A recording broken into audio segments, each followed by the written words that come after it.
3월 7일 금요일 경건의 시간을 갖겠습니다. 기도하겠습니다. 사랑과 은혜로 연약한 인생을 거룩한 길로 부르시는 하나님, 저희를 이 아침 경건의 자리로 불러주시고 주의 말씀을 온전히 듣게 하심에 감사드립니다. 이 시간 저희의 마음을 열어주시고 주의 음성을 듣게 하옵소서. 주님의 뜻을 깨달아 온전한 순종한 삶을 살게 하옵소서. 오늘 들려주신 말씀을 통해 저희 영혼이 깨어나게 하시고 말씀을 삶 속에서 실천하는 은혜를 허락하여 주옵소서. 이 시간을 주님께 온전히 의탁하오며 예수 그리스도의 이름으로 기도드립니다. 아멘. 사무엘상 15장 24절부터 32절까지 말씀을 보겠습니다. 같이 읽겠습니다. 사울이 사무엘에게 이르되 내가 범죄하였나이다. 내가 여호와의 명령과 당신의 말씀을 어긴 것은 내가 백성을 두려워하여 그들의 말을 청종하였음이니이다. 청하오니 지금 내 죄를 사하고 나와 함께 돌아가서 나로 하여금 여호와께 경배하게 하소서 하니 사무엘이 사울에게 이르되 나는 왕과 함께 돌아가지 아니하리이니 이는 왕이 여호와의 말씀을 버렸으므로 여호와께서 왕을 버려 이스라엘 왕이 되지 못하게 하셨음이니이다 하고 사무엘이 가려고 돌아설 때에 사울이 그의 겉옷자락을 붙잡음에 찢어진지라. 사무엘이 그에게 이르되 여호와께서 오늘 이스라엘 나라를 왕에게 떼어 왕보다 나은 왕의 이웃에게 주셨나이다. 이스라엘의 지존자는 거짓이나 변개함이 없으시니 그는 사람이 아니심으로 결코 변개하지 아니하심이니이다 하니 사울이 이르되 내가 범죄하였을지라도 이제 청하옵나니 내 백성의 장로들 앞과 여호와 앞에서 나를 높이사 나와 함께 돌아가서 내가 당신의 하나님 여호와께 경배하게 하소서 하더라. 이에 사무엘이 돌이켜 사울을 따라가매 사울이 여호와께 경배하니라. 아멘. 사람은 누구나 실수를 하고 죄를 짓기도 합니다. 그러나 중요한 것은 그 죄를 대하는 우리의 태도에 있습니다. 우리는 종종 잘못을 인정하기보다는 변명하거나 책임을 회피하려는 경향이 있습니다. 특히 자신의 지위와 체면이 걸려 있을 때 우리는 더욱 그러한 거짓된 태도를 보이기 쉽습니다.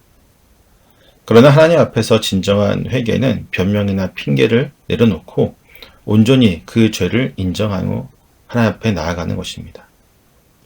진정한 회개는 단순한 감정의 반응이 아니라 우리의 삶을 변화시키는 결단이 되어야만 합니다. 하나님께서는 외적인 형식보다 우리의 마음을 중요하게 여기시고 진실된 순종을 원하십니다. 따라서 우리는 회개할 때 변명이나 핑계를 대지 않고 하나님의 뜻을 따르는 순종의 삶으로 나아가야 합니다.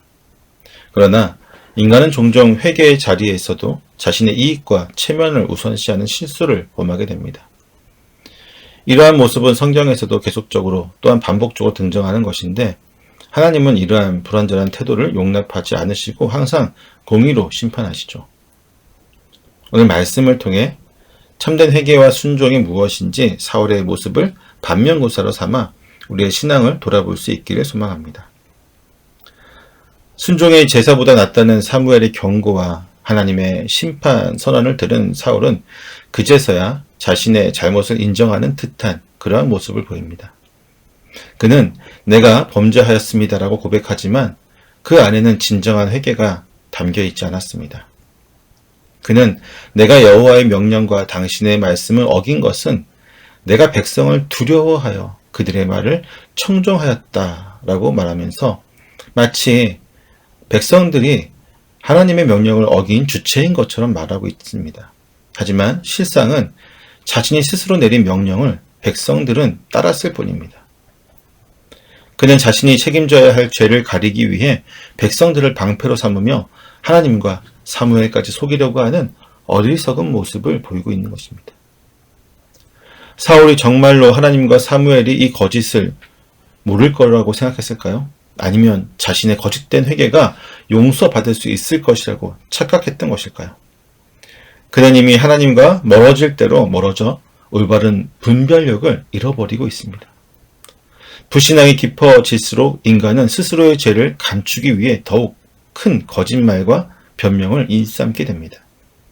하지만 죄를 짓는 것도 무거운 일이지만 그 죄를 가리기 위해서 거짓을 더하는 것은 더 큰 죄를 낳을 뿐입니다.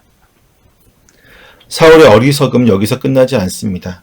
그는 거짓된 회개를 늘어놓은 뒤에 사무엘에게 자신을 용서하고 함께 돌아가서 하나님께 경배할 수 있도록 도와달라고 요청합니다.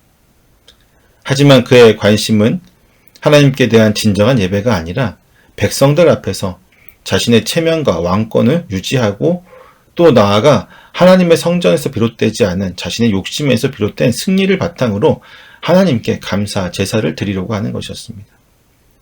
이는 하나님의 명령을 어기고 아가관과 일부 가축들을 살려둠으로써 성전을 왜곡한 불순종의 열매로 하나님을 위한 것이냐 아니 자신을 위한 것으로 만드는 것이죠. 이러한 사울의 모습은 하나님과의 관계보다 자신의 지위와 체면을 더 중요하게 여기는 신앙의 위험성을 보여줍니다. 겉으로는 회개하는 듯하지만 여전히 자신의 왕권을 지키려고 하는 욕심이 사울을 지배하고 있습니다. 사울의 신앙은 순종을 바탕으로 한 신앙이 아니라 자신의 목적을 이루기 위한 신앙에 이용하는 모습으로 변질되고 말았습니다. 결국 그는 하나님의 뜻을 온전히 따르지 않는 결과 그의 왕권마저 잃게 되는 심판을 받게 됩니다. 하나님 앞에서의 회개는 변명과 핑계를 동반해서는 안 됩니다. 진정한 회개는 자신의 죄를 있는 그대로 인정하고 하나님께 철저히 돌이키는 것입니다.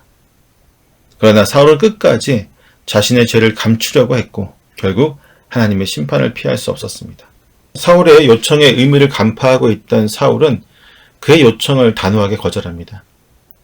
그리고 더욱 강력하게 왕이 여호와의 말씀을 버렸다고 하면서 사울의 죄를 고발하고 하나님께서도 사울을 버렸음을 거듭해서 선포합니다.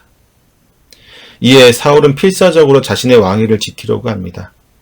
사무엘이 떠나려고 하자 그는 사무엘의 겉옷자락을 붙잡아 매달렸고 이 과정에서 사무엘의 옷자락이 찢어지는 일이 발생하게 됩니다.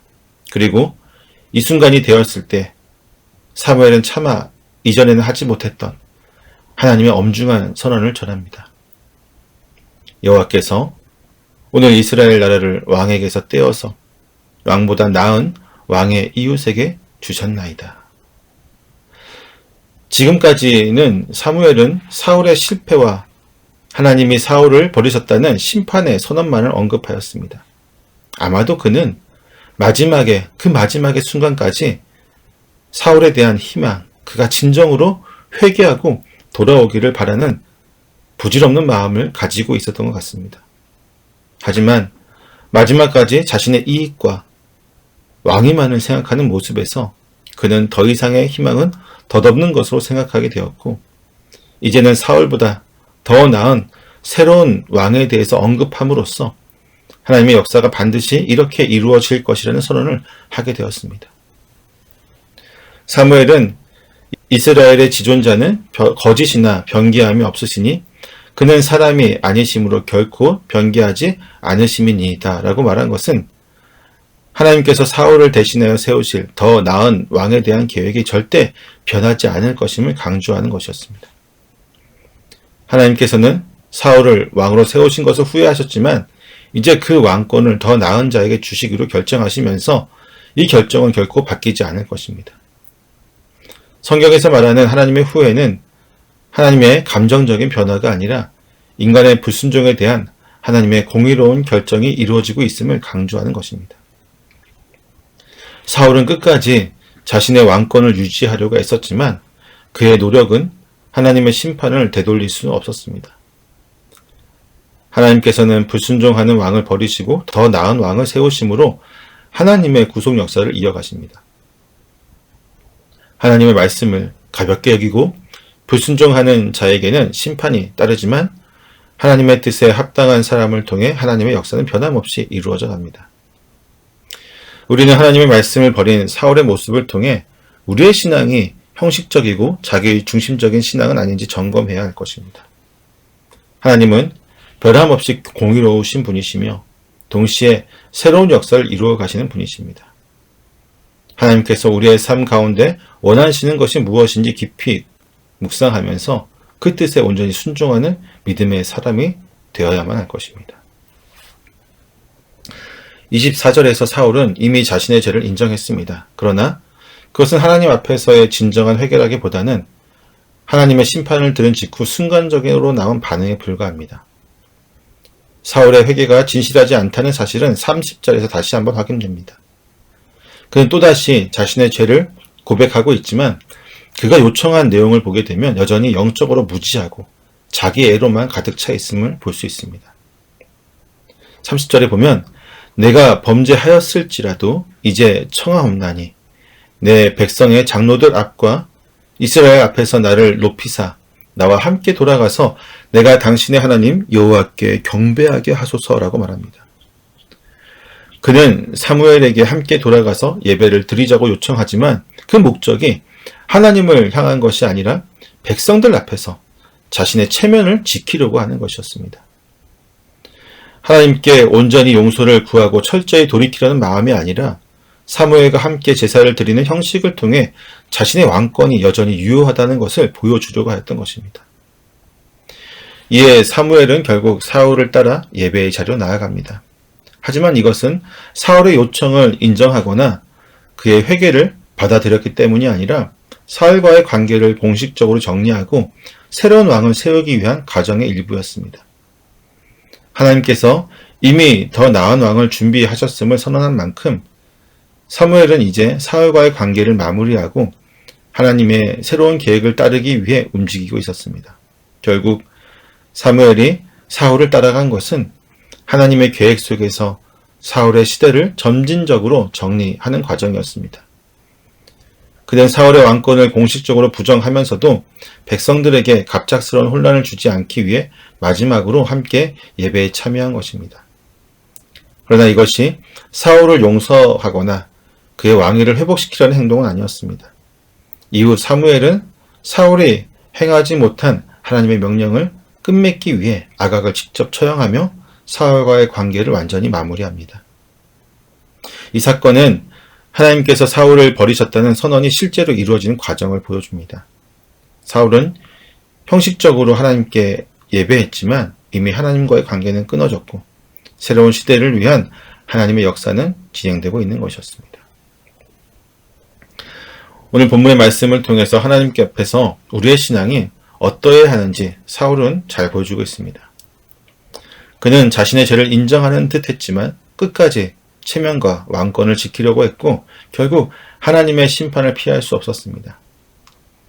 하나님은 우리의 외적인 행동이 아니라 마음의 중심을 보시는 분이십니다.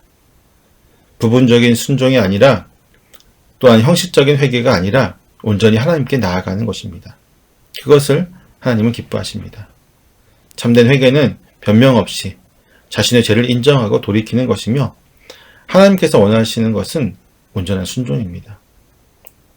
오늘 우리는 하나님 앞에서 우리의 신앙을 점검해야 합니다. 나는 하나님보다 사람들의 시선을 더 의식하며 신앙생활을 하고 있지는 않은지 고민해 봅시다. 또한 하나님의 말씀을 온전히 따르기보다 내가 원하는 방식대로 행하고 있지는 않은지 묵상해 보아야 될 것입니다. 무엇보다 회개할 때조차 내 체면과 이익을 먼저 생각하고 있지는 않은지 또는 회개할 때마다 변명으로 일관하고 있지는 않은지 우리의 모습을 돌아보아야 할 것입니다. 하나님께서는 겉모습이 아니라 진실한 마음을 원하십니다. 이제 변명과 핑계를 내려놓고 하나님께 온전히 순종하는 삶을 살아야 합니다. 하나님 앞에서 진정으로 회개하고 순종하는 자에게 하나님은 새로운 길을 여시고 은혜를 베푸실 것입니다. 오늘 하루가 바로 그러한 날이 되기를 소망합니다. 기도하겠습니다. 거룩하신 하나님, 오늘 저희에게 귀한 말씀을 주시고 하나님의 뜻을 다시금 깨닫게 하심에 감사드립니다. 사울의 모습을 통해 저희의 신앙을 돌아보게 하시고 형식적인 회개와 불완전한 순종이 아니라 온전한 순종과 진실한 마음으로 하나님 앞에 나아갈 수 있도록 인도하여 주시옵소서. 저희가 오늘 하루를 살아갈 때에도 사람들의 시선을 의식하는 것이 아니라 하나님의 뜻을 가장 우선순위에 두고 승리하는 삶을 살게 하옵소서. 어떠한 상황에서도 하나님의 말씀을 붙잡고 순종함으로 하나님의 뜻을 이루는 하루가 되게 하여 주시옵소서. 예수님의 이름으로 기도드립니다. 아멘.